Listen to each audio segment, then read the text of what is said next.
Selamat pagi anak-anak. Kabar baik semuanya ya.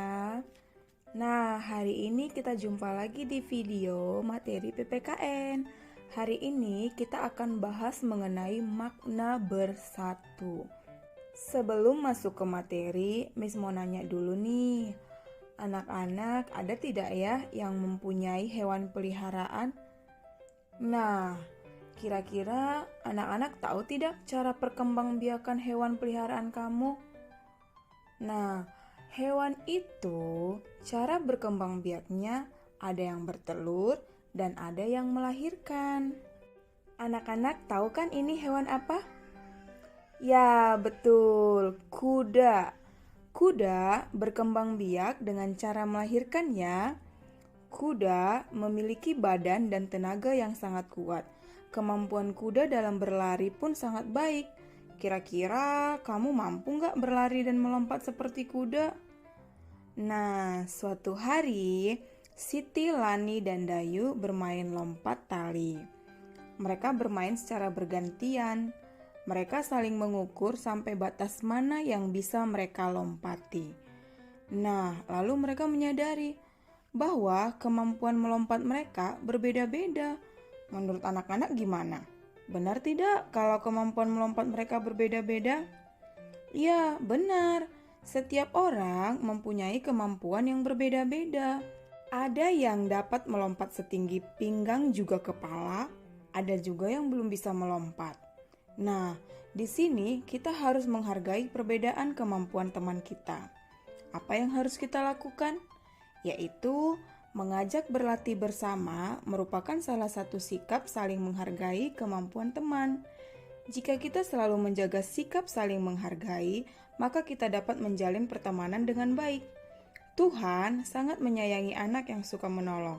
Tuhan juga sangat senang terhadap anak yang menghargai temannya. Menyayangi dan menghargai teman termasuk melaksanakan perintah Tuhan dan juga termasuk pengamalan sila-sila Pancasila. Sila keberapa anak-anak? Sila kedua. Lalu apalagi nih yang harus kita lakukan? Yaitu memberi saran dengan baik kepada teman.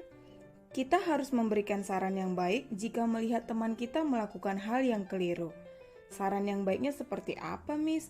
Misalnya, Lani, tadi gerakanmu seharusnya ke kiri supaya kita bisa serempak. Nanti kamu perbaiki ya.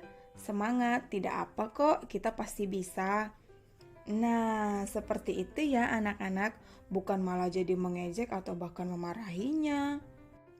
Ini kita lakukan sebagai tanda kita menyayangi teman. Menyayangi teman termasuk pengamalan sila kedua Pancasila. Nah, tadi kan kita sudah cerita tentang kuda yang berkembang biak dengan cara melahirkan. Sekarang Miss mau kasih tahu nih, salah satu hewan yang berkembang biak dengan cara bertelur. Nah, anak-anak perhatikan gambarnya ya. Daur hidup katak dimulai dari telur, kemudian menjadi berudu, kemudian jadi katak muda yang berekor, kemudian jadi katak dewasa. Nah, anak-anak, ada tidak ya yang takut menyentuh hewan ini? Kalau dilihat sih sepertinya Dayu kelihatan takut ya, sementara Beni berani-berani aja tuh. Nah, anak-anak, selain kemampuan yang berbeda, setiap orang juga memiliki keberanian yang berbeda-beda ya. Tapi tetap kita harus menghargai perbedaan itu. Apa yang kita lakukan? Kita harus membantu teman agar bisa lebih berani, bukan malah menakut-nakutinya ya. Ada lagi nih contoh hewan yang berkembang biak dengan cara bertelur, yaitu nyamuk. Anak-anak perhatikan gambarnya ya. Tahapan perkembangan nyamuk itu adalah di air. Nah, beberapa nyamuk dapat menjadi penyebar penyakit yang mematikan loh. Contoh penyakitnya demam berdarah. Salah satu penyebab berkembangnya nyamuk adalah banyaknya genangan air. Apa yang harus kita lakukan? Yang harus kita lakukan adalah membersihkan lingkungan serta membuang benda-benda yang sudah tidak dipakai agar tidak dijadikan tempat perkembangbiakan nyamuk. Nah, baiklah anak-anak, sekian dulu materi kita hari ini. Miss berharap semoga kalian bisa melakukan semua hal-hal yang baik ya anak-anak. Dan semoga kalian paham. Tetap semangat, rajin belajar, dan jaga kesehatan. Tuhan memberkati. Terima kasih.